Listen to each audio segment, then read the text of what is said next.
ਸਤਿ ਸ੍ਰੀ ਅਕਾਲ ਦੋਸਤੋ। ਇੱਕ ਵਾਰ ਫਿਰ ਤੋਂ ਤੁਹਾਡਾ ਸਵਾਗਤ ਹੈ ਅੱਜ ਦੀ ਕਲਾਸ ਵਿੱਚ। ਪੰਜਾਬੀ MCQ ਭਾਗ ਚੌਥਾ। ਸਾਡੀ ਅੱਜ ਦੀ ਕਲਾਸ ਇੱਕ ਵਾਰ ਫਿਰ ਤੋਂ ਜਿਹੜੀ ਸਾਡੀ ਲੜੀ ਚੱਲ ਰਹੀ ਹੈ ਸਵਾਲ ਜਵਾਬ ਵਾਲੀ, ਉਸੇ ਲੜੀ ਅਧੀਨ ਅੱਜ 15 ਕੁਐਸਚਨ ਅਸੀਂ ਹੋਰ ਪੜ੍ਹਾਂਗੇ, ਨਵੇਂ ਪੜ੍ਹਾਂਗੇ। ਸਾਡਾ ਅੱਜ ਦਾ ਟੌਪਿਕ ਹਮੇਸ਼ਾ ਦੇ ਵਾਂਗ ਉਹੀ ਚੱਲ ਰਿਹਾ ਹੈ, ਭਾਸ਼ਾ ਵਿਗਿਆਨ ਅਤੇ ਵਿਆਕਰਨ। ਭਾਸ਼ਾ ਵਿਗਿਆਨ 'ਤੇ ਸਾਡਾ ਫੋਕਸ ਹੈ। ਉਹਦੇ ਨਾਲ ਜਿਹੜੇ ਸਵਾਲ ਅਸੀਂ ਉਪਭਾਸ਼ਾ ਬਾਰੇ ਉਹ ਵੀ ਵਿਚਾਰ ਰਹੇ ਹਾਂ, ਅਤੇ ਇਹ ਜਿੰਨੇ ਵੀ ਆਪਾਂ ਕੁਐਸਚਨ ਲੈ ਕੇ ਆ ਰਹੇ ਹਾਂ ਇਹਨਾਂ ਦਾ ਜਿਹੜਾ ਓਰੀਜਨਲ ਕੰਟੈਂਟ ਹੈ, ਭਾਵ ਥਿਊਰੀ ਬੇਸਡ, ਉਹ ਸਾਰੇ ਦਾ ਸਾਰਾ ਇਸੇ ਚੈਨਲ 'ਤੇ ਪਿਛਲੇ ਮਹੀਨੇ ਦੇ ਵਿੱਚ ਆਪਾਂ ਕਲੀਅਰ ਕਰ ਚੁੱਕੇ ਹਾਂ। ਉਹਨਾਂ ਨੂੰ ਹੀ ਬੇਸ ਮੰਨ ਕੇ ਅਸੀਂ ਅੱਗੇ ਕੁਐਸਚਨ ਤਿਆਰ ਕੀਤੇ ਆ। ਮੈਨੂੰ ਆਸ ਹੈ ਪਿਛਲੀਆਂ ਕਲਾਸਾਂ ਦੀ ਤਰ੍ਹਾਂ ਤੁਹਾਨੂੰ ਇਹ ਵੀ ਕਲਾਸ ਬਹੁਤ ਪਸੰਦ ਆਵੇਗੀ। ਤੁਸੀਂ ਆਪਣਾ ਪਿਆਰ ਉਸੇ ਤਰ੍ਹਾਂ ਦਿਓਗੇ। ਪੰਜਾਬੀ MCQs ਭਾਗ ਚੌਥਾ ਹਰ ਰੋਜ਼ MCQs ਦੀ ਕਲਾਸ ਸ਼ਾਮ ਨੂੰ 8 ਵਜੇ ਲੱਗਦੀ ਹੈ, ਪ੍ਰੀਮੀਅਰ ਲੱਗਦਾ ਹੈ। ਇਹ class Punjabi master cadre, lecturer cadre, UGC NET, ETT cadre, TGT Haryana, PS TET, CTET ਅਤੇ ਕੰਪੀਟੀਸ਼ਨ ਪੇਪਰ, ਯਾਨੀ ਕਿ ਜਿੱਥੇ ਵੀ ਪੰਜਾਬੀ ਦਾ ਪੇਪਰ ਆਉਂਦਾ ਹੈ ਉਹਨਾਂ ਸਾਰਿਆਂ ਵਾਸਤੇ, ਸਾਰਿਆਂ ਪੇਪਰਾਂ ਵਾਸਤੇ ਕਲਾਸ ਬਹੁਤ ਸਹਾਇਕ ਹੈ। ਜਿਹੜੇ ਸਵਾਲ ਨੇ ਸਿੱਧੇ ਪੇਪਰ ਵਾਲੇ, ਜਿਸ ਤਰ੍ਹਾਂ ਪੇਪਰ ਦੇ ਵਿੱਚ ਸੈੱਟ ਹੋ ਕੇ ਆਉਂਦੇ ਆ ਉਸ ਤਰ੍ਹਾਂ ਦੇ ਸਵਾਲ ਤੁਹਾਨੂੰ ਪ੍ਰੈਕਟਿਸ ਕਰਵਾਈ ਜਾਂਦੀ ਹੈ।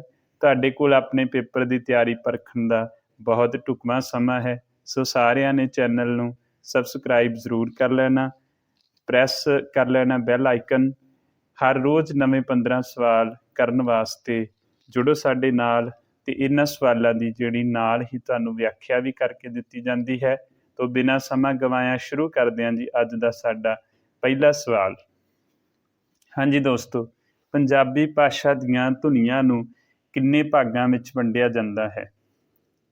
ਪੰਜਾਬੀ ਭਾਸ਼ਾ ਦੀਆਂ ਧੁਨੀਆਂ ਨੂੰ ਕਿੰਨੇ ਭਾਗਾਂ ਦੇ ਵਿੱਚ ਵੰਡਿਆ ਜਾਂਦਾ ਹੈ? ਅੱਜ ਦਾ ਸਾਡਾ ਪਹਿਲਾ ਸਵਾਲ ਹੈ। ਤੁਸੀਂ ਉੱਤਰ ਦਿਓ ਔਰ ਆਪਸ਼ਨ ਤੁਹਾਡੇ ਸਾਹਮਣੇ ਹਨ। 4 ਭਾਗਾਂ ਵਿੱਚ, 2 ਭਾਗਾਂ ਵਿੱਚ, 3 ਭਾਗਾਂ ਵਿੱਚ, 5 ਭਾਗਾਂ ਵਿੱਚ। ਇਹ ਜਿਹੜਾ ਸਵਾਲ ਹੈ ਇਹ ਸਾਡਾ ਧੁਨੀ ਵਿਗਿਆਨ ਦੇ ਵਿੱਚੋਂ ਹੈ। ਪੰਜਾਬੀ ਧੁਨੀ ਵਿਗਿਆਨ ਸਾਡਾ ਟੌਪਿਕ ਹੈ।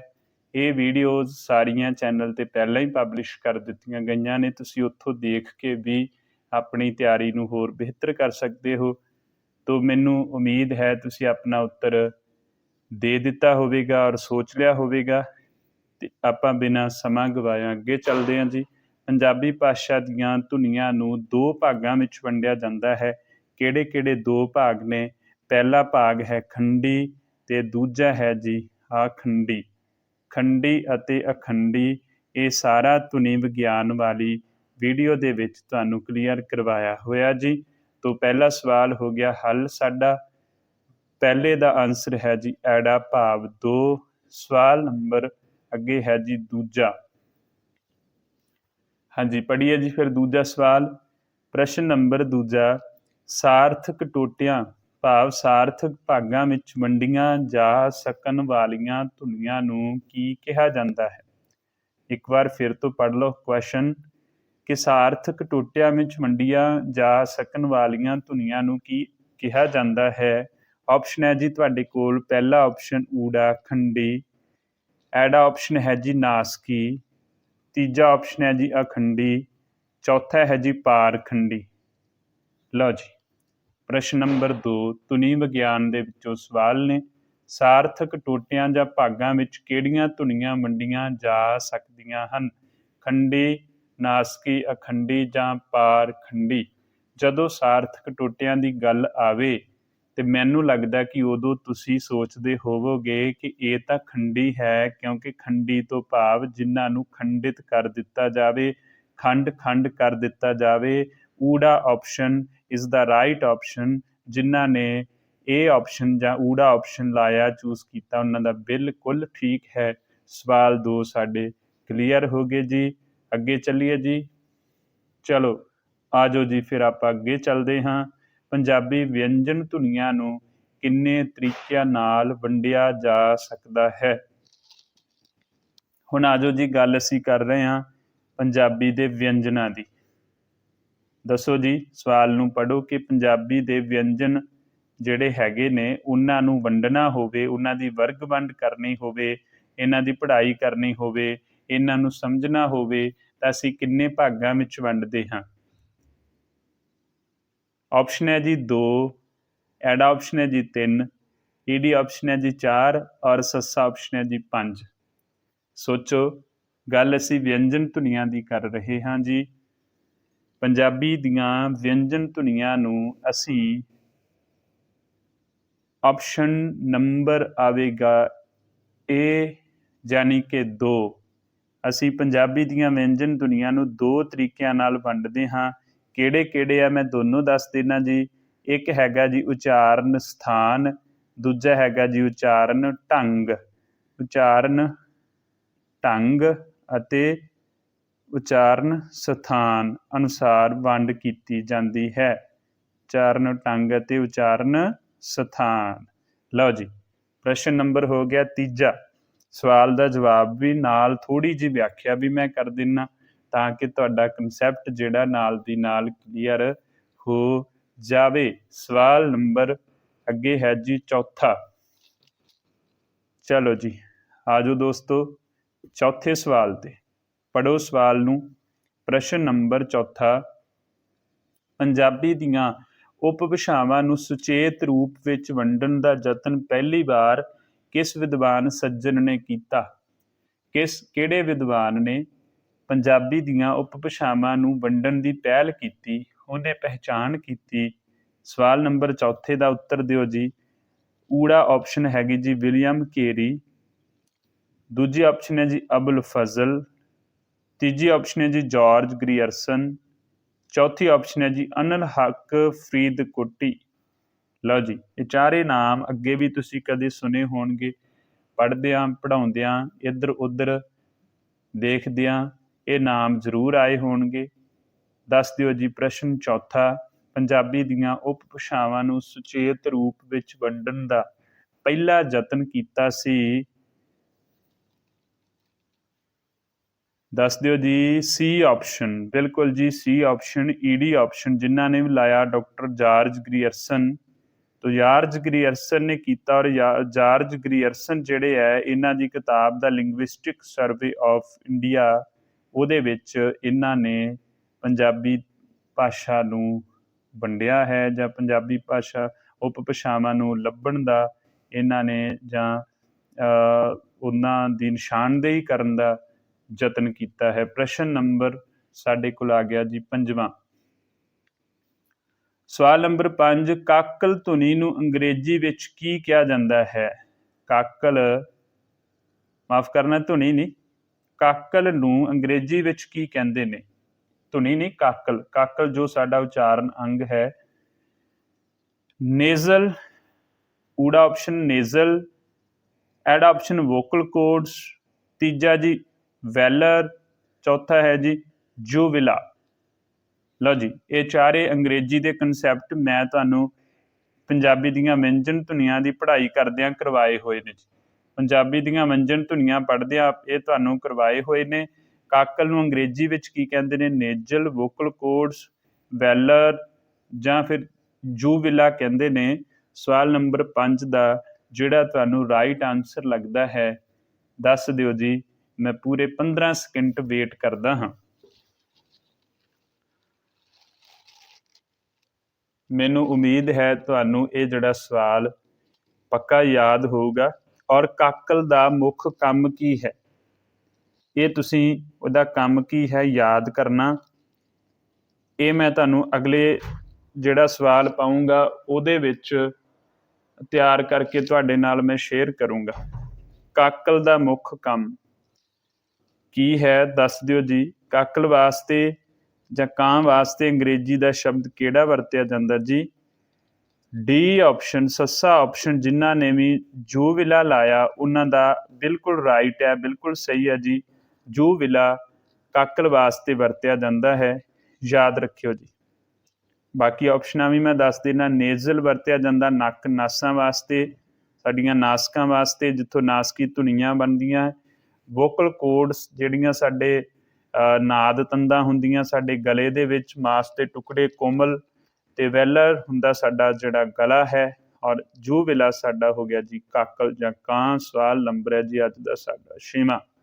ਜੇਕਰ ਦੋਸਤੋ ਤੁਹਾਨੂੰ ਇਹ ਕਲਾਸ ਪਸੰਦ ਆ ਰਹੀ ਹੈ, ਲਾਈਕ ਜ਼ਰੂਰ ਕਰ ਦਿਓ, ਸ਼ੇਅਰ ਕਰਨਾ ਨਾ ਭੁੱਲਿਆ ਕਰੋ, ਆਪਣੇ ਦੋਸਤਾਂ ਮਿੱਤਰਾਂ ਤੱਕ ਸ਼ੇਅਰ ਜ਼ਰੂਰ ਕਰ ਦਿਓ। ਆਮ ਤੌਰ 'ਤੇ ਮੈਨੂੰ ਇਹ ਕਹਿੰਦੇ ਸੀ ਵੀ ਸਰ ਅਸੀਂ ਪੜ੍ਹਨਾ, ਸਰ ਤੁਸੀਂ ਪੜ੍ਹਾਓ। ਚਲੋ ਮੈਂ ਹੁਣ ਪੜ੍ਹਾ ਰਿਹਾ। ਮੈਂ ਕਿਹਾ ਚਲੋ ਇੱਕ ਵੈਸੇ ਆਪਾਂ ਕਿਸੇ ਦੀ ਪੈਸੇ ਦੇ ਨਾਲ ਮਦਦ ਨਹੀਂ ਕਰ ਸਕਦੇ, ਇਸ ਤਰ੍ਹਾਂ ਹੀ ਮਦਦ ਕਰ ਦਿੱਤੀ ਜਾਵੇ ਇੱਕ ਸੇਵਾ ਦੇ ਤੌਰ 'ਤੇ। ਪਰ ਜਿਸ ਤਰ੍ਹਾਂ ਦਾ ਰਿਸਪੌਂਸ ਇਸ ਨੂੰ ਮਿਲਣਾ ਚਾਹੀਦਾ ਉਹ ਅਜੇ ਤੱਕ ਮਿਲ ਨਹੀਂ ਰਿਹਾ। ਉਹਦਾ ਕਾਰਨ ਇਹ ਹੈ ਕਿ ਕਲਾਸ ਸਾਂਝੀ ਨਹੀਂ ਕੀਤੀ ਜਾ ਰਹੀ। ਆਪਣਾ ਫਰਜ਼ ਸਮਝਦੇ ਹੋਏ ਇਸ ਨੂੰ ਸ਼ੇਅਰ ਜ਼ਰੂਰ ਕਰ ਦਿਆ ਕਰੋ। ਅਗਰ ਤੁਸੀਂ ਰਿਸਪੌਂਸ ਪੋਜ਼ੀਟਿਵ ਦਿਓਗੇ ਤਾਂ ਮੈਂ ਇਹ ਐਕਸਟਰਾ ਵਰਕ ਕਰਦਾ ਰਹੂੰਗਾ, ਨਹੀਂ ਤਾਂ ਪੜ੍ਹਾਈ ਲਿਖਾਈ ਦੇ ਬਹੁਤ ਕੰਮ ਹੋਰ ਹੁੰਦੇ ਆ, ਬੰਦਾ ਕੁਝ ਹੋਰ ਵੀ ਕਰ ਸਕਦਾ। ਤੋ ਇਸ ਵੱਲ ਤੁਸੀਂ ਜ਼ਰੂਰ ਆਪਣਾ ਧਿਆਨ ਦੇਣਾ। ਸਵਾਲ ਨੰਬਰ ਹੈ ਜੀ 6ਵਾਂ। ਪੰਜਾਬੀ ਦੀਆਂ ਕੰਠੀ ਧੁਨੀਆਂ ਦਾ ਸਹੀ ਜੁੱਟ ਦੱਸ ਦਿਓ ਜੀ। ਪੰਜਾਬੀ ਦੀਆਂ ਕੰਠੀ ਧੁਨੀਆਂ ਦੱਸ ਦਿਓ ਕਿਹੜੀਆਂ ਨੇ। ਊੜਾ ਆਪਸ਼ਨ ਹੈ ਜੀ ਕੱਕਾ ਤੇ ngੰਗਾ, ਖੱਖਾ ਤੇ ਜੱਜਾ ਐੜਾ ਆਪਸ਼ਨ, ngੰਗਾ ਤੇ ਨੰਨਾ ਈਡੀ ਆਪਸ਼ਨ, ਔਰ ਸੱਸਾ ਆਪਸ਼ਨ ਹੈ ਜੀ ਗੱਗਾ ਤੇ ਝੱਜਾ। ਇਹ ਜਿਹੜਾ ਸਾਡਾ ਸਵਾਲ ਹੈ ਪੰਜਾਬੀ ਦੀਆਂ ਵਿਅੰਜਨ ਧੁਨੀਆਂ ਵਿੱਚੋਂ, ਪੰਜਾਬੀ ਦੀਆਂ ਉਹ ਵਿਅੰਜਨ ਧੁਨੀਆਂ ਜਿਨ੍ਹਾਂ ਨੂੰ ਅਸੀਂ ਉਚਾਰਨ ਸਥਾਨ ਦੇ ਅਨੁਸਾਰ ਵੰਡਦੇ ਹਾਂ। ਉਚਾਰਨ ਸਥਾਨ ਪੰਜਾਬੀ ਦੀਆਂ ਕੰਠੀ ਧੁਨੀਆਂ, ਕੰਠ ਵਿੱਚੋਂ ਜਿਹੜੀਆਂ ਉਚਾਰੀਆਂ ਜਾਂਦੀਆਂ ਨੇ। ਜਿਹੜਾ ਆਪਸ਼ਨ ਤੁਹਾਨੂੰ ਬੈਸਟ ਲੱਗਦਾ ਹੈ, ਸਹੀ ਲੱਗਦਾ ਹੈ, ਉੱਤਰ ਦਿਓ। ਮੈਨੂੰ ਉਮੀਦ ਹੈ ਤੁਸੀਂ ਇਸ ਦਾ ਉੱਤਰ ਸੋਚ ਲਿਆ ਹੋਊਗਾ ਤੇ ਚੈਟ ਬਾਕਸ ਦੇ ਵਿੱਚ ਕਮੈਂਟ ਕਰਕੇ ਦੱਸ ਵੀ ਦਿੱਤਾ ਹੋਊਗਾ, ਕਿਉਂਕਿ ਇਹ ਕਲਾਸ ਸਾਡੀ ਪ੍ਰੀਮੀਅਰ ਦੇ ਤੌਰ 'ਤੇ ਚੱਲਣੀ ਹੈ। ਰਾਤ ਨੂੰ 8 ਵਜੇ ਕਲਾਸ ਪ੍ਰਸਾਰਿਤ ਹੋਵੇਗੀ। ਹਰ ਰੋਜ਼ ਨਵੇਂ 15 ਸਵਾਲ ਅਸੀਂ ਤੁਹਾਡੇ ਲਈ ਲੈ ਕੇ ਆਉਣੇ ਆ। ਤੋਂ ਇਹਦਾ ਜਿਹੜਾ ਸਹੀ ਆਪਸ਼ਨ ਹੈ ਜੀ ਊੜਾ। ਪ੍ਰਸ਼ਨ ਨੰਬਰ 6 ਦਾ ਇਹ ਆਪਸ਼ਨ ਕੱਕਾ ਤੇ ngੰਗਾ ਦੋਨੋਂ ਪੰਜਾਬੀ ਦੀਆਂ ਕੰਠੀ ਧੁਨੀਆਂ ਹਨ। ਮੈਨੂੰ ਉਮੀਦ ਹੈ ਤੁਹਾਡਾ ਇਹਦੇ 'ਚ ਇਕੱਲੀ ਖੱਖਾ ਹੈ, ਇਹਦੇ 'ਚ ਇਕੱਲੀ ngੰਗਾ ਹੈ, ਇਹਦੇ 'ਚ ਇਕੱਲੀ ਗੱਗਾ ਹੈ, ਇਹਦੇ 'ਚ ਦੋਨੋਂ ਹੈਗੀਆਂ, ਇੱਕ ਇੱਕ ਗਲਤ ਪਾਈ ਸੀ। ਹਾਂਜੀ, ਪੰਜਾਬੀ ਦੇ ਸਵਾਲ ਨੰਬਰ 7। ਪੰਜਾਬੀ ਦੇ ਚੁਸਤ ਉਚਾਰਕ ਕਿਹੜੇ ਕਿਹੜੇ ਨੇ? ਚੁਸਤ ਉਚਾਰਨ ਅੰਗ ਕਿਹੜੇ ਕਿਹੜੇ ਨੇ? ਚੁਸਤ ਦੱਸਣੇ ਆ ਜੀ ਤੁਸੀਂ। ਇਹਨਾਂ ਨੂੰ ਇੱਕ ਤਾਂ ਯਾਦ ਰੱਖੋ ਕਿ ਕਿੰਨੇ ਭਾਗਾਂ ਵਿੱਚ ਵੰਡਿਆ ਜਾਂਦਾ। 2 ਭਾਗਾਂ ਵਿੱਚ ਵੰਡਿਆ ਜਾਂਦਾ। ਇੱਕ ਨੂੰ ਚੁਸਤ ਕਿਹਾ ਜਾਂਦਾ ਹੈ, ਇੱਕ ਨੂੰ ਸੁਸਤ ਕਿਹਾ ਜਾਂਦਾ ਹੈ। ਚੁਸਤ ਅਤੇ ਸੁਸਤ 2 ਭਾਗਾਂ ਵਿੱਚ ਵੰਡਿਆ ਜਾਂਦਾ। ਅਸੀਂ ਗੱਲ ਚੁਸਤ ਦੀ ਕਰ ਰਹੇ ਹਾਂ। ਚੁਸਤ ਉਚਾਰਨ ਅੰਗ ਕਿਹੜੇ ਕਿਹੜੇ ਨੇ ਦੱਸੋ ਜੀ। ਜੀਭ ਅਤੇ ਤਾਲੂ, ਹੇਠਲੇ ਦੰਦ ਅਤੇ ਜੀਭ। ਐਡ ਆਪਸ਼ਨ ਈਡੀ ਆਪਸ਼ਨ ਹੈ ਜੀ ਜੀਭ ਅਤੇ ਉੱਪਰਲੇ ਬੁੱਲ। ਸੱਸਾ ਹੈ ਜੀ ਇਹ ਸਾਰੇ। ਧਿਆਨ ਦਿਓ ਸੱਸੇ ਵੱਲ ਵੀ। ਜੀਭ ਅਤੇ ਤਾਲੂ, ਹੇਠਲੇ ਦੰਦ ਅਤੇ ਜੀਭ, ਜੀਭ ਅਤੇ ਉੱਪਰਲੇ ਬੁੱਲ, ਜਾਂ ਫਿਰ ਇਹ ਸਾਰੇ। ਸਵਾਲ ਨੰਬਰ 7। ਮੈਨੂੰ ਆਸ ਹੈ ਤੁਸੀਂ ਇਸ ਦਾ ਉੱਤਰ ਦੇ ਦਿੱਤਾ ਹੋਵੇਗਾ। ਸਵਾਲ ਵੀ ਸਮਝ ਆ ਗਈ ਹੋਵੇਗੀ। 2-4 ਸਕਿੰਟ ਦੇ ਬਾਅਦ ਇਹਦਾ ਜਿਹੜਾ ਸਹੀ ਆਨਸਰ ਹੈ ਮੈਂ ਦੱਸ ਦਿੰਦਾ ਹਾਂ, ਤੇ ਬਾਕੀ ਆਪਸ਼ਨਾਂ ਦੀ ਵੀ ਆਪਾਂ ਵਿਆਖਿਆ ਕਰ ਲੈਂਦੇ ਹਾਂ। ਜਿਨ੍ਹਾਂ ਦਾ ਸਹੀ ਹੋ ਗਿਆ ਉਹ ਸਹੀ ਕਿਉਂ ਹੋ ਗਿਆ ਵੀ ਪਤਾ ਲੱਗ ਜੂ, ਜਿਨ੍ਹਾਂ ਦਾ ਰੌਂਗ ਹੋ ਗਿਆ ਪਤਾ ਲੱਗ ਜੂ ਵੀ ਕਿਉਂ ਰੌਂਗ ਹੋ ਗਿਆ। ਹਾਂਜੀ, ਪੰਜਾਬੀ ਦੇ ਜਿਹੜੇ 2 ਉਚਾਰਨ ਨੇ, ਉਚਾਰਨ ਸਥਾਨ ਅਤੇ ਉਚਾਰਨ ਮਾਫ ਕਰਨਾ 2 ਉਚਾਰਨ ਨੇ ਸੁਸਤ ਅਤੇ ਚੁਸਤ, 2 ਉਚਾਰਨ ਅੰਗ। ਉਹਦੇ ਵਿੱਚੋਂ ਜਿਹੜਾ ਜੀਭ ਹੈ ਇਹ ਸਾਡਾ ਚੁਸਤ ਹੈ, ਤਾਲੂ ਸਾਡਾ ਸੁਸਤ ਹੈ। ਇਸ ਕਰਕੇ ਜਿਹੜੀ ਊੜਾ ਆਪਸ਼ਨ ਗਲਤ ਹੋ ਗਈ। ਐਡਾ ਆਪਸ਼ਨ ਹੇਠਲੇ ਦੰਦ ਭਾਵ ਮੂੰਹ ਦਾ ਹੇਠਲਾ ਭਾਗ ਅਤੇ ਜੀਭ, ਇਹ ਜਿਹੜਾ ਭਾਗ ਥੱਲੜਾ ਹੈ। ਇਸ ਕਰਕੇ ਦੋਨੋਂ ਜਿੱਥੇ ਜੀਭ ਆਉਂਦੀ, ਜੀਭ ਦੇ ਬਾਕੀ ਨਾਲ ਦੇ ਇਹ ਹੈਗਾ ਜੀ ਦੋਨੋਂ ਚੁਸਤ। ਇਸ ਕਰਕੇ ਜਿਹੜੀ ਐਡਾ ਆਪਸ਼ਨ ਹੈ ਉਹ ਬਿਲਕੁਲ ਰਾਈਟ ਹੋ ਜੂਗੀ ਜੀ। ਐਡਾ ਆਪਸ਼ਨ ਤੁਹਾਡੀ ਠੀਕ ਹੈ। ਈਡੀ ਜੀਭ ਆ ਗਈ, ਜੀਭ ਸਹੀ ਸੀ ਪਰ ਉੱਪਰਲੇ ਬੁੱਲ ਗਲਤ ਹੈ। ਇਹ ਸਾਰੇ ਤਾਂ ਹੋ ਨਹੀਂ ਸਕਦੇ। ਇਸ ਕਰਕੇ ਐਡਾ ਆਪਸ਼ਨ ਜਿਨ੍ਹਾਂ ਨੇ ਵੀ ਬੀ ਆਪਸ਼ਨ 7ਵੇਂ ਦਾ ਲਾਇਆ ਉਹਨਾਂ ਦਾ ਬਿਲਕੁਲ ਠੀਕ ਹੈ ਜੀ। ਸਵਾਲ ਨੰਬਰ 8। ਪੰਜਾਬੀ ਦੇ ਚੁਸਤ ਉਚਾਰਕਾਂ ਦਾ ਮੁੱਖ ਕੰਮ ਕੀ ਹੈ? ਗੱਲ ਅਸੀਂ ਦੋਸਤੋ ਚੁਸਤ ਦੀ ਕਰ ਰਹੇ ਹਾਂ, ਧਿਆਨ ਵਿੱਚ ਰੱਖਿਓ। ਇੱਥੇ ਚੁਸਤ ਅਤੇ ਸੁਸਤ ਦੋਨਾਂ ਦਾ ਫਰਕ ਮੈਂ ਤੁਹਾਨੂੰ ਦੱਸ ਦੇਣਾ ਹੈ, ਤੇ ਅੱਜ ਤੁਸੀਂ ਪੜ੍ਹਿਆ ਹਮੇਸ਼ਾ ਤੁਹਾਨੂੰ ਯਾਦ ਰਹਿ ਜਾਊਗਾ। ਸਵਾਲ ਪੜ੍ਹੀਏ ਜੀ, ਪੰਜਾਬੀ ਦੇ ਚੁਸਤ ਉਚਾਰਕਾਂ ਦਾ ਮੁੱਖ ਕੰਮ ਕੀ ਹੈ? आ जाओ इस दियां ऑप्शनां विचारीए। ऊड़ा ऑप्शन है ये साह हवा नूं नहीं रोकते। सोच के देखो हाँ, साह हवा नूं रोकते आ, वो कहता नहीं रोकते। दूजा ऑप्शन है ये साह हवा नूं रोकण विच भूमिका निभाउंदे हन। जानी कि पहला कहता कि साह की हवा नूं नहीं रोकते, दूजा कहता कि साह की हवा नूं रोकते ने, रोकण विच भूमिका निभाउंदे ने। तीजा कहता ये साह की हवा नूं रोकण लई बेस का काम करते हैं। सस्सा ऑप्शन है जी ये सारे दे सारे ठीक है। एक बार फिर तो सवाल देखो कि पंजाबी दे चुस्त उचारकां दा मुख काम की है। जिहड़े चुस्त ने वो की करते हैं, साह की हवा नूं नहीं रोकते। देखो हाँ ये बनता है, ये साह हवा नूं रोकण विच मुख भूमिका निभाउंदे हन। तीजा ऑप्शन है जी ये साह हवा नूं रोकण लई बेस का काम करते हैं। चौथा जी ये सारे दे सारे ठीक हैं। दसो जी किहड़ा राइट लगता है तुहानूं? मैनूं लगता है 5 सैकंड तो बाद चलो आपां चर्चा करनी शुरू करते हैं।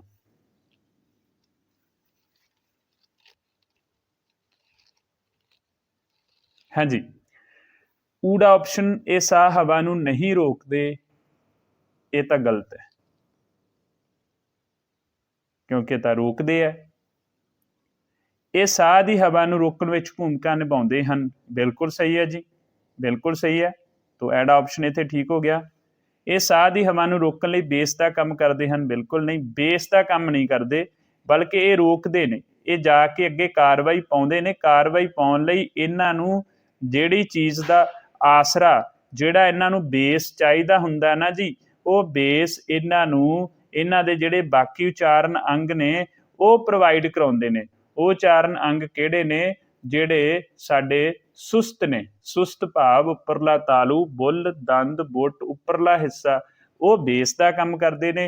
ये अगे जाके काम ये कार्रवाई पाउंदे ने। इस करके एड़ा ऑप्शन जिन्हां ने भी लाया उन्हां दा बिल्कुल ठीक है। मैं आस करदा हां तुहानूं ये सवाल पसंद आया होवेगा, तुहाडा कंसैप्ट भी क्लीयर हो गया। प्रश्न नंबर 9 ते चलीए।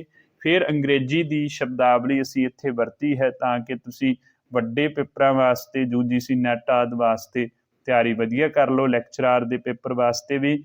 कि पलैटल कॉन्सोनैंट्स किहड़े हुंदे ने? पलैटल कॉन्सोनैंट्स तो की भाव है, किन्हां नूं कहंदे ने? ऑप्शन है जी तुहाडे सामने कंठी व्यंजन, उल्ट जीबी व्यंजन, तालवी व्यंजन जां फिर दो होठी व्यंजन।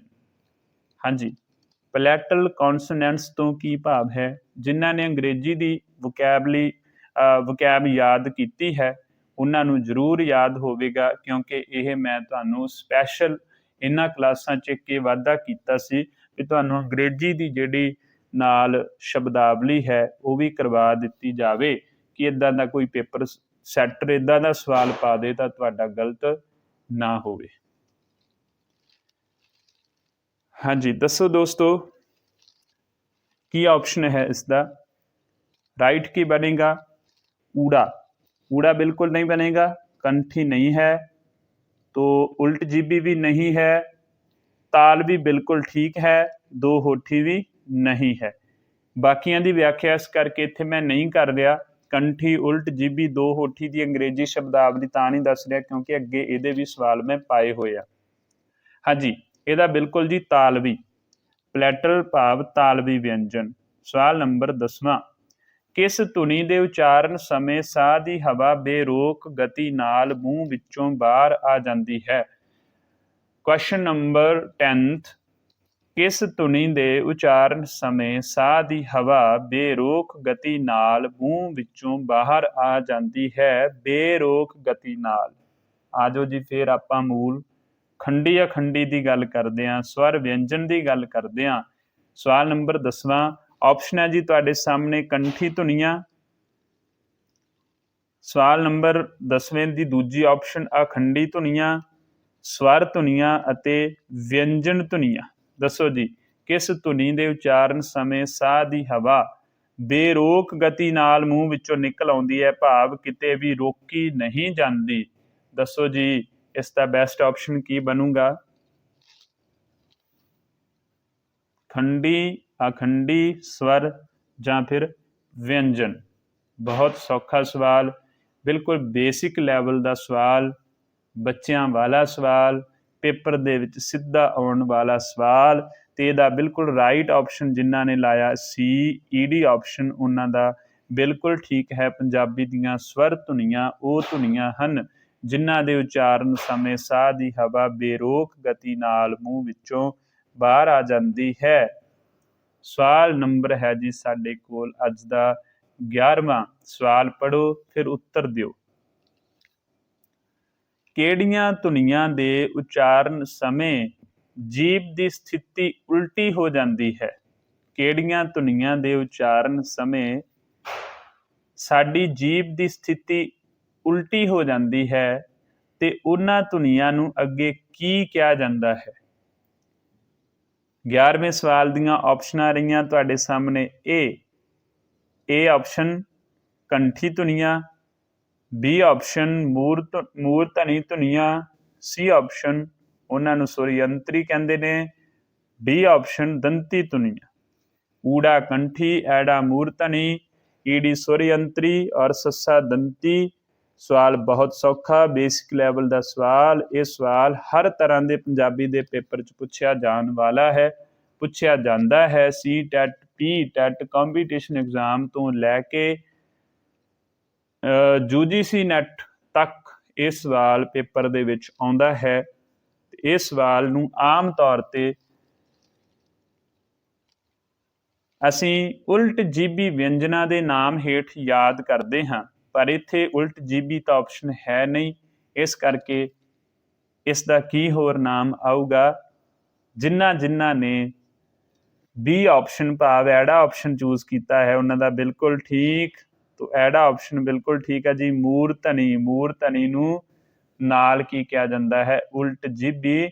ਇਹ ਕਿਹੜੀ ਲਾਈਨ ਹੈ? ਟੈਂਕਾ, ਠੱਠਾ, ਡੱਡਾ ਵਾਲੀ। ਹਾਂਜੀ ਕਲੀਅਰ ਹੈ ਜੀ ਸਭ ਨੂੰ? ਚਲੋ ਜੀ ਸਵਾਲ ਨੰਬਰ 12 ਸ਼ਬਦ ਆ ਗਿਆ ਜੀ ਅੱਗੇ ਫਿਰ ਇੰਗਲਿਸ਼ ਸ਼ਬਦਾਵਲੀ ਦਾ। ਰੀਟਰੋਫਲੈਕਸ ਕੌਨਸੋਨੈਂਟਸ ਕਿਹਨਾਂ ਨੂੰ ਕਿਹਾ ਜਾਂਦਾ ਹੈ? ਰੀਟਰੋਫਲੈਕਸ ਕੌਨਸੋਨੈਂਟਸ ਕਿਹੜੀਆਂ ਧੁਨੀਆਂ ਨੂੰ ਕਹਿੰਦੇ ਨੇ?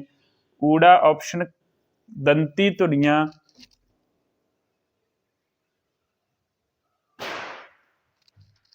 ਐੜਾ ਆਪਸ਼ਨ ਸੁਰ ਯੰਤਰੀ, ਈਡੀ ਆਪਸ਼ਨ ਕੰਠੀ ਧੁਨੀਆਂ, ਸੱਸਾ ਆਪਸ਼ਨ ਉਲਟ ਜੀਬੀ। 12ਵਾਂ ਸਵਾਲ ਕਿਹੜੀਆਂ ਧੁਨੀਆਂ ਨੂੰ ਰੀਟਰੋਫਲੈਕਸ ਧੁਨੀਆਂ ਕਿਹਾ ਜਾਂਦਾ? ਦੰਤੀ, ਸੁਰ ਯੰਤਰੀ, ਕੰਠੀ ਜਾਂ ਫਿਰ ਉਲਟ ਜੀਬੀ। ਇੱਥੇ ਆਪਾਂ ਸ਼ਬਦ ਉਹੀ ਉਲਟ ਜੀਬੀ ਵਰਤ ਲਿਆ ਪਿਛਲੀ ਆਪਸ਼ਨ ਵਾਲਾ। ਕੰਠੀ ਵੀ ਹੈ, ਦੰਤੀ ਵੀ ਹੈ, ਸੁਰ ਯੰਤਰੀ ਵੀ ਹੈ।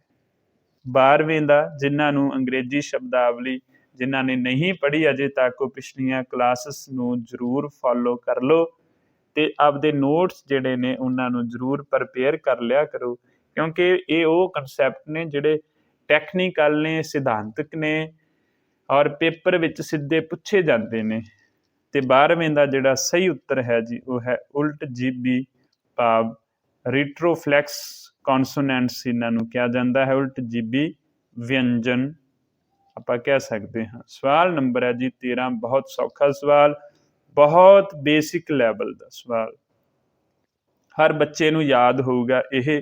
ਜੇ ਨਹੀਂ ਯਾਦ ਤਾਂ ਉਹ ਜ਼ਰੂਰ ਯਾਦ ਕਰ ਲੈਣ। ਕਿਹੜੀ ਧੁਨੀ ਸੁਰ ਯੰਤਰੀ ਹੈ? ਇਹਨਾਂ ਚੋਂ ਕਿਹੜੀ ਪੰਜਾਬੀ ਦੀ ਧੁਨੀ ਹੈ? ਵਿਅੰਜਨ ਧੁਨੀ ਦੀ ਅਸੀਂ ਗੱਲ ਕਰ ਰਹੇ ਹਾਂ। ਜਿਹੜੀ ਸੁਰ ਯੰਤਰੀ ਹੈ, ਸੱਸਾ ਹੈ ਜੀ, ਹਾਹਾ ਹੈ ਜੀ, ਕੱਕਾ ਹੈ ਜੀ ਜਾਂ ਫਿਰ ਜੱਜਾ ਹੈ ਜੀ। ਔਰ ਸੁਰ ਯੰਤਰੀ ਨੂੰ ਅੰਗਰੇਜ਼ੀ ਵਿੱਚ ਕਿਹੜੀ ਧੁਨੀ ਕਹਿੰਦੇ ਨੇ? ਇਸ ਨੂੰ ਗਲੋਟਲ ਕਹਿੰਦੇ ਨੇ। ਗਲੋਟਲ ਧੁਨੀ ਅੰਗਰੇਜ਼ੀ ਵਿੱਚ, ਪੰਜਾਬੀ ਵਿੱਚ ਇਸ ਨੂੰ ਅਸੀਂ ਸੁਰ ਯੰਤਰੀ ਧੁਨੀ ਕਹਿੰਦੇ ਹਾਂ। ਔਰ ਇਹਦੀ ਰਾਈਟ ਆਪਸ਼ਨ ਬਿਲਕੁਲ ਤੁਹਾਡਾ ਠੀਕ ਹੈ ਜੀ ਸਭ ਦਾ, ਹਾਹਾ। ਮੈਂ ਠੀਕ ਇਸ ਕਰਕੇ ਕਹਿ ਰਿਹਾ ਕਿਉਂਕਿ ਆਉਂਦਾ ਹੈ ਸਭ ਨੂੰ, ਸੌਖਾ ਸਵਾਲ ਹੈ। ਕਿਹੜੀ ਧੁਨੀ ਸੁਰ ਯੰਤਰੀ ਹੈ? ਤੋ ਹਾਹਾ ਆਪਸ਼ਨ ਅੱਜ ਦਾ ਇਹ ਜਿਹੜਾ 13ਵੇਂ ਦਾ ਸਾਡਾ ਬਿਲਕੁਲ ਠੀਕ ਹੈ, ਸੁਰ ਯੰਤਰੀ ਜਾਂ ਗਲੋਟਲ। ਇੱਕ ਨਾਮ ਇਹਦਾ ਹੋਰ ਹੈ, ਉਹ ਨਾਮ ਤੁਸੀਂ ਕਮੈਂਟ ਕਰਕੇ ਦੱਸ ਦਿਓ। ਜੇ ਤੁਹਾਨੂੰ ਪਤਾ ਸੀ ਤਾਂ ਜ਼ਰੂਰ ਦੱਸ ਦਿਓ ਕਿ ਸਾਨੂੰ ਪਤਾ ਸੀ। ਇਹਦਾ ਹੈ ਜੀ ਘੰਡੀ। ਇਸ ਨੂੰ ਘੰਡੀ ਵੀ ਕਹਿੰਦੇ। ਘੰਡੀ ਕਿਉਂ ਕਹਿੰਦੇ ਆ? ਇਹ ਮੈਂ ਅੱਗੇ ਸਵਾਲ ਬਣਾਉਂਗਾ, ਫਿਰ ਤੁਹਾਡੇ ਤੋਂ ਪੁੱਛੂੰਗਾ। ਹੁਣ ਵੈਸੇ ਮੈਂ ਦੱਸਤਾ ਵੀ ਘੰਡੀ ਕਹਿੰਦੇ ਕਿਉਂ ਨੇ, ਕਿਉਂਕਿ ਕਲਾਸ ਵਿੱਚ ਮੈਂ ਦੱਸਿਆ ਹੋਇਆ ਘੰਡੀ ਕਿਉਂ ਕਹਿੰਦੇ ਨੇ, ਪਰ ਇਹ ਪੜਾਂਗੇ ਆਪਾਂ ਅਗਲੀ ਕਲਾਸ ਦੇ ਵਿੱਚ। ਸਵਾਲ ਨੰਬਰ 14, ਪੰਜਾਬੀ ਦੇ ਢੱਕਵੇਂ ਵਿਅੰਜਨਾਂ ਦੀ ਕਿੰਨੀ ਗਿਣਤੀ ਹੈ? ਬਹੁਤ ਬੇਸਿਕ ਲੈਵਲ ਦਾ ਸਵਾਲ ਔਰ ਪੇਪਰ ਵਿੱਚ ਸਿੱਧਾ ਪੁੱਛਿਆ ਜਾਣ ਵਾਲਾ ਸਵਾਲ। PS ਟੈਟ, ਸੀ ਟੈਟ, ਖਾਸ ਤੌਰ ਤੇ ਕੰਪੀਟੀਸ਼ਨ ਐਗਜ਼ਾਮਸ ਦੇ ਵਿੱਚ ਇਹ ਸਿੱਧੇ ਸਵਾਲ ਆਉਂਦੇ ਆ, ਜਿਹੜੇ ਮੈਂ ਤੁਹਾਨੂੰ ਕਰਵਾ ਰਿਹਾ। ਸਿੱਧੇ ਸਵਾਲ ਯਾਦ ਕਰ ਲਓ। ਪਿਛਲੀ ਵਾਰ PS ਟੈਟ ਦੇ ਵਿੱਚ ਆਪਣੇ ਕਰਵਾਏ ਹੋਏ ਦੇ ਵਿੱਚੋਂ 50 ਸਵਾਲ ਕਰਾਏ ਸੀ, ਉਹਨਾਂ ਚੋਂ 10-12 ਸਵਾਲ ਸਿੱਧੇ ਪੁੱਛ ਲਏ ਸੀ ਉਹਨਾਂ ਨੇ। ਦੇਖ ਲਓ ਵੀ ਜਿਨ੍ਹਾਂ ਨੇ ਉਹ ਕਲਾਸ ਲਾਈ ਸੀ ਜਾਂ ਪੜ੍ਹਿਆ ਸੀ ਉਹਨਾਂ ਦੀ ਕਿੰਨਾ ਬੈਸਟ ਸਕੋਰ ਗਿਆ ਹੋਊਗਾ। ਪੰਜਾਬੀ ਦੇ ਢੱਕਵੇਂ ਵਿਅੰਜਨ 15, 16, 10 ਜਾਂ ਫਿਰ 5, 10, 16, 15 ਤੋਂ ਬੈਸਟ ਆਪਸ਼ਨ ਇਹਨਾਂ ਚੋਂ ਜਿਹੜੀ ਬਿਲਕੁਲ ਠੀਕ ਹੈ 14 ਦੀ। ਮੈਂ ਥੋੜੀ ਜਿਹੀ ਵੇਟ ਕਰਦਾ, ਫਿਰ ਤੁਸੀਂ ਆਨਸਰ ਦੇ ਦਿਓ। ਪੰਜਾਬੀ ਦੇ ਢੱਕਵੇਂ ਵਿਅੰਜਨ ਕਿੰਨੇ ਹਨ? 14 ਨੰਬਰ ਸਵਾਲ ਦਾ ਬਿਲਕੁਲ ਠੀਕ ਉੱਤਰ ਤੁਹਾਡੀ ਸਕਰੀਨ ਤੇ ਰਿਹਾ। ਇਹ ਬਣਦਾ ਜੀ 15। ਊੜਾ ਆਪਸ਼ਨ ਬਿਲਕੁਲ ਠੀਕ ਹੈ। ਪੰਜਾਬੀ ਦੀਆਂ ਜੋ ਢੱਕਵੇਂ ਵਿਅੰਜਨ ਧੁਨੀਆਂ ਦੀ ਗਿਣਤੀ ਹੈ, ਪੰਜਾਬੀ ਦੇ ਢੱਕਵੇਂ ਵਿਅੰਜਨ ਕਿੰਨੇ ਹਨ? ਉਹ ਹੈਗੇ ਜੀ ਪੂਰੇ 15। ਤੋਂ ਜਿਨ੍ਹਾਂ ਨੇ ਵੀ 15 ਆਪਸ਼ਨ ਲਾਈ ਉਹਨਾਂ ਦਾ ਬਿਲਕੁਲ ਠੀਕ ਹੈ ਜੀ। ਬਿਨਾਂ ਸਮਾਂ ਗਵਾਇਆ ਅੱਜ ਦਾ ਸਾਡਾ ਆਖਰੀ ਸਵਾਲ, 15 ਨੰਬਰ ਦਾ ਸਵਾਲ। ਸਵਰ ਅਤੇ ਵਿਅੰਜਨ ਪੰਜਾਬੀ ਦੀਆਂ ਕਿਹੋ ਜਿਹੀਆਂ ਧੁਨੀਆਂ ਹਨ? ਸਵਾਲ ਪੜ੍ਹੋ, ਫਿਰ ਆਪਸ਼ਨ ਪੜ੍ਹੋ, ਫਿਰ ਉੱਤਰ ਦਿਓ। ਸਵਾਲ ਪੜ੍ਹੋ ਦੁਬਾਰਾ ਫਿਰ ਜੀ। ਸਵਰ ਅਤੇ ਵਿਅੰਜਨ ਕਿਹੋ ਜਿਹੀਆਂ ਧੁਨੀਆਂ ਹਨ? ਕੰਠੀ ਅਤੇ ਤਾਲਵੀ, ਆਖੰਡੀ, ਖੰਡੀ, ਖੰਡੀ ਅਤੇ ਅਖੰਡੀ ਦੋਨੋਂ। ਹਾਂਜੀ ਦੱਸੋ ਜੀ। ਕੰਠੀ ਅਤੇ ਤਾਲਵੀ, ਆਖੰਡੀ, ਖੰਡੀ, ਖੰਡੀ ਅਤੇ ਅਖੰਡੀ ਦੋਨੋਂ। ਸਵਾਲ ਨੰਬਰ 15 ਅੱਜ ਦਾ ਸਾਡਾ ਆਖਰੀ ਸਵਾਲ। ਥੋੜੇ ਜਿਹੇ ਸਮੇਂ ਬਾਅਦ ਅਸੀਂ ਇਹਦਾ ਉੱਤਰ ਦੇ ਦੇਵਾਂਗੇ, ਪਹਿਲਾਂ ਇਸ ਨੂੰ ਵਿਚਾਰ ਲਓ। ਗੱਲ ਅਸੀਂ ਸਵਰਾਂ ਦੀ ਕਰ ਰਹੇ ਹਾਂ। ਸਵਰ ਉਹ ਧੁਨੀਆਂ ਜਿਨ੍ਹਾਂ ਦੇ ਉਚਾਰਨ ਸਮੇਂ ਸਾਹ ਦੀ ਹਵਾ ਬੇਰੋਕ ਗਤੀ ਨਾਲ ਮੂੰਹ ਵਿੱਚੋਂ ਬਾਹਰ ਆ ਜਾਂਦੀ ਹੈ। ਵਿਅੰਜਨ ਉਹ ਧੁਨੀਆਂ ਜਿਨ੍ਹਾਂ ਦੇ ਉਚਾਰਨ ਸਮੇਂ ਸਾਹ ਦੀ ਹਵਾ ਮੂੰਹ ਦੇ ਕਿਸੇ ਨਾ ਕਿਸੇ ਭਾਗ ਤੇ ਰੁਕ ਕੇ ਆਉਂਦੀ ਹੈ। ਆਪਸ਼ਨ ਹਨ ਜੀ ਤੁਹਾਡੇ ਸਾਹਮਣੇ। ਸਵਰ ਅਤੇ ਵਿਅੰਜਨ ਕੰਠੀ ਅਤੇ ਤਾਲਵੀ ਹਨ, ਅਖੰਡੀ ਹਨ, ਖੰਡੀ ਹਨ, ਜਾਂ ਖੰਡੀ ਅਤੇ ਅਖੰਡੀ ਦੋਨੋਂ ਠੀਕ ਹਨ। ਜਿਨ੍ਹਾਂ ਨੇ ਵੀ ਦੋਸਤੋ 15 ਦਾ ਈਡੀ ਚੂਜ਼ ਕੀਤਾ ਹੈ, ਸੋਚਿਆ ਹੈ ਜਾਂ ਉੱਤਰ ਦੇ ਦਿੱਤਾ ਹੈ, ਉਹਨਾਂ ਦਾ ਬਿਲਕੁਲ ਠੀਕ ਹੈ 15 ਦਾ ਈਡੀ। ਹਾਂ, ਇੱਕ ਗੱਲ ਮੈਨੂੰ ਯਾਦ ਆ ਗਈ। ਪਹਿਲਾਂ ਤੁਹਾਡਾ ਮੈਂ ਧੰਨਵਾਦ ਕਰ ਲਾਂ, ਕਲਾਸ ਦੇਖਣ ਲਈ ਬਹੁਤ ਧੰਨਵਾਦ। ਮੈਨੂੰ ਲੱਗਦਾ ਹੈ ਪਿਛਲੀਆਂ ਵੀਡੀਓਜ਼ ਦੇ ਵਿੱਚ ਨਾ ਕਿਸੇ ਇੱਕ ਥਾਂ ਤੇ ਇੱਕ ਸਵਾਲ 'ਚ ਨਾ ਥੋੜ੍ਹੀ ਜਿਹੀ ਆਪਸ਼ਨ ਦੱਸਣ ਲੱਗਿਆਂ ਗਲਤੀ ਹੋਈ ਹੈ, ਉਸ ਨੂੰ ਤੁਸੀਂ ਠੀਕ ਕਰ ਲੈਣਾ। ਮੈਨੂੰ ਮੇ ਵੀ ਯਾਦ ਵੀ ਨਹੀਂ ਹੈ ਕਿ ਹੋਈ ਵੀ ਹੈ ਕਿ ਨਹੀਂ, ਫਿਰ ਵੀ ਚਲੋ ਮੈਂ ਦੱਸਦਾ। ਉੱਥੇ ਪੁੱਛਿਆ ਸੀ ਵੀ ਪਿਜਨ ਭਾਸ਼ਾ ਦੀ ਬੈਸਟ ਉਦਾਹਰਨ ਜਾਂ ਨਿੱਗਰ ਉਦਾਹਰਨ ਕੀ ਹੈ, ਤਾਂ ਉਹਦੀ ਜਿਹੜੀ ਹੈ ਉਰਦੂ ਹੈ। ਉੱਥੇ ਭੁਲੇਖੇ ਨਾਲ ਫਾਰਸੀ ਲੱਗ ਗਿਆ। ਇਹ ਮੈਂ ਤਾਂ ਕਲਾਸ ਦੇ ਵਿੱਚ ਦੱਸ ਰਿਹਾ ਕਿ ਬੱਚੇ ਕਿਤੇ ਗਲਤ ਕੰਸੈਪਟ ਨਾ ਬਿਠਾ ਲੈਣ ਮਨ ਦੇ ਵਿੱਚ। ਮੈਂ ਉਹ ਦੇਖੂੰਗਾ ਸਵਾਲ ਕਿਹੜੀ ਕਲਾਸ ਵਿੱਚ ਹੈ, ਅਤੇ ਉੱਥੇ ਵੀ ਮੈਂ ਉਹਦੇ ਜਿਹੜਾ ਹੈ ਕਮੈਂਟ ਬਾਕਸ ਹੈ ਉੱਥੇ ਵੀ ਮੈਨੂੰ ਕਲੀਅਰ ਕਰ ਦੂੰਗਾ ਕਿ ਕਿਸੇ ਬੱਚੇ ਦਾ ਜਿਹੜਾ ਇਹ ਸਵਾਲ ਗਲਤ ਨਾ ਹੋ ਜਾਵੇ। ਪਿਜਨ ਜਿਹੜੀ ਭਾਸ਼ਾ ਹੈ ਉਸ ਦੀ ਜਿਹੜੀ ਬੈਸਟ ਜਾਂ ਨਿੱਗਰ ਉਦਾਹਰਨ ਹੈ ਉਹ ਸਾਡੇ ਕੋਲ ਦੋਸਤੋ ਉਰਦੂ ਹੈ, ਨਾ ਕਿ ਫਾਰਸੀ। ਜੇ ਉੱਥੇ ਫਾਰਸੀ ਲੱਗ ਗਿਆ ਤਾਂ ਫਾਰਸੀ ਇਜ਼ ਦਾ ਰੋਂਗ ਆਪਸ਼ਨ ਜਾਂ ਆਨਸਰ, ਇਹ ਗਲਤ ਹੈ। ਤਾਂ ਫਾਰਸੀ ਨਹੀਂ ਲਾਉਣਾ, ਤੁਸੀਂ ਲਾਉਣਾ ਹੈ ਉਰਦੂ। ਇਹ ਗੱਲ ਤੁਸੀਂ ਸਾਰਿਆਂ ਨੇ ਧਿਆਨ ਵਿੱਚ ਰੱਖਣੀ। ਮੈਨੂੰ ਆਸ ਹੈ ਪਹਿਲੀਆਂ 3 ਕਲਾਸਿਸ ਦੀ ਤਰ੍ਹਾਂ ਇਹ ਚੌਥੀ ਕਲਾਸ ਵੀ ਤੁਹਾਨੂੰ ਜ਼ਰੂਰ ਪਸੰਦ ਆਵੇਗੀ। ਕਲਾਸ ਨੂੰ ਲਾਈਕ ਸ਼ੇਅਰ ਜ਼ਰੂਰ ਕਰਨਾ ਅਤੇ ਕਮੈਂਟ ਜ਼ਰੂਰ ਕਰ ਦਿਆ ਕਰੋ ਕਲਾਸ ਦੇ ਬਾਅਦ, ਜੇ ਤੁਹਾਨੂੰ ਸਾਡੀ ਇਹ ਕੋਸ਼ਿਸ਼ ਪਸੰਦ ਆ ਰਹੀ ਹੈ। ਜੇ ਤੁਸੀਂ ਚਾਹੁੰਦੇ ਹੋ ਕਿ ਇਹ ਮੈਂ ਕੰਟੀਨਿਊਸ ਕਲਾਸਿਸ ਰੱਖਾਂ ਤਾਂ ਫਿਰ ਜ਼ਰੂਰ ਤੁਸੀਂ ਐਪਰੀਸ਼ੀਏਟ ਕਰੋ, ਜ਼ਰੂਰ ਤੁਸੀਂ ਇਸ ਕੰਮ ਦੀ ਸਲਾਹਤਾ ਕਰੋ, ਦੋਸਤਾਂ ਮਿੱਤਰਾਂ ਨਾਲ ਸਾਂਝਾ ਕਰੋ। ਜੇ ਤੁਸੀਂ ਇਸ ਤਰ੍ਹਾਂ ਕਰੋਗੇ ਮੈਨੂੰ ਮੋਟੀਵੇਸ਼ਨ ਮਿਲਦੀ ਰਹੂਗੀ। ਨਹੀਂ ਤਾਂ ਫਿਰ ਬੰਦ ਤਾਂ ਕਰਨ ਲੱਗਿਆਂ ਦੇਰੀ ਨਹੀਂ ਲੱਗਦੀ। ਬਹੁਤ ਬਹੁਤ ਧੰਨਵਾਦ ਇਸ ਕਲਾਸ ਨੂੰ ਵੇਖਣ ਲਈ। ਮਿਲਦੇ ਹਾਂ ਭਾਗ 5ਵੇਂ ਦੇ ਵਿੱਚ ਨਵੇਂ 15 ਸਵਾਲਾਂ ਨਾਲ। ਬਹੁਤ ਮਿਹਰਬਾਨੀ। ਰੱਬ ਰੱਖਾ। ਜਿਉਂਦੇ ਰਹੋ, ਪੜ੍ਹਦੇ ਲਿਖਦੇ ਰਹੋ।